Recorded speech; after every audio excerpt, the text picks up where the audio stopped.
Hello there, Rabbi. How are you doing this morning? I'm doing good, Joe. What's happening at your end? Well, I'm admiring your collection of telephone booths. The cell phone may be the end of the phone booth, but it's at the end of outdoor shelters.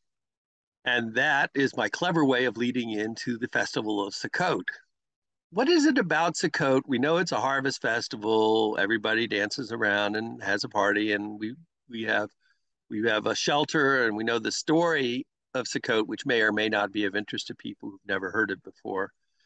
But it's an old custom, and old customs tend to evolve over time, especially in this country, and especially when you go from an orthodox or conservative to a reform observance of religion. Are we keeping the good parts or keeping the bad parts? Are we losing the wrong thing? Are we taking the wrong meaning when we celebrate today, when we build a sukkah? Those are neat questions. One of the reasons I picked this background is Sukkot is called the Festival of Booths. And when I hear the word booth, I think of a telephone booth. I don't think of a structure with a thatched roof that you stay in while you're harvesting the lower 40. So I thought it was appropriate to discuss booths today in the holiday, which is referred to as the Festival of Booths. The word sukkah is Hebrew for booth. One of the things that we're watching happening, Joe, it's a lot more fun to build the sukkah than it is to sit back and say, why am I doing this? What does it represent? We become very much involved in how high 2.5 walls have to be not permanent. So it can't be a permanent structure. It can't be more than 20 feet high, and there's a minimum of 2 feet by 2 feet. You'll have to look up to see if those are the real dimensions, because I don't care. Because I think that's the problem, is we're so concerned with fulfilling the ritual that we totally ignore why we're doing the ritual. And it's fascinating when you said about modern Judaism or reform, this problem isn't new. It's not reform, conservative, orthodox, reconstructionist, renewal. The Hebrew prophets, the biblical prophets, Isaiah, Jeremiah, Ezekiel, etc., kept going before the people, and they all said the same thing. God does not want a river of blood. God does not want sacrifices. God is not going to pay attention to you observing the holidays because you're not following God's teachings.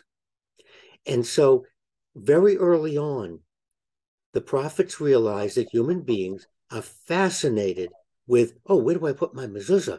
Or, gee, did I get rid of all the chametz for Passover? And they said, forget that. They even say that. God does not want you to follow the rituals. Why? Because you're not doing what God requested. You're not taking care of the orphan. You're not taking care of the widow. You're not taking care of the homeless. You're not taking care of the veteran. Build a booth. Build a booth. Go in a telephone booth. It doesn't mean do any good, as the prophet pointed out, if in your everyday life you're mean to other people, if you don't listen to other people, if you pass laws that only benefit your group, if you're xenophobic, doesn't matter what your sukkah looks like. What words of advice and inspiration can you give at that point? Why are we building the sukkah? Why are we sitting in it? Let's not focus on, is it high enough? Is it big enough? Does it have straw on the floor? Let's not focus on that. Let's focus on, are we collecting food for the food bank? Are we collecting clothes for the shelters? Are we supporting organizations and political parties that are supporting the homeless, those that are challenged physically, emotionally, and mentally? That's what we want to look at, because the goal of staying in the sukkah is humility, is to thank God, hey, I'm doing great. I don't need any of this. I'm doing good. So now, how do I help other people? How do I make sure that we have a society that is not just equal, but is compensating so that everyone gets a fair chance? We have plenty of money. We have plenty of everything in our country. It's just that our priorities are a little bit skewed. So the holiday of Sukkot, as the prophets taught, is to get our priorities in line with God's. I'm not making, it's not me. I don't care what you do. It's not for my sake. God said it. How did he say it? Through the biblical prophets. Well, thank you very much, Rabbi. I know I'm inspired to do a little bit more than just build a makeshift shelter, and I hope the rest of our viewers are going to do the same.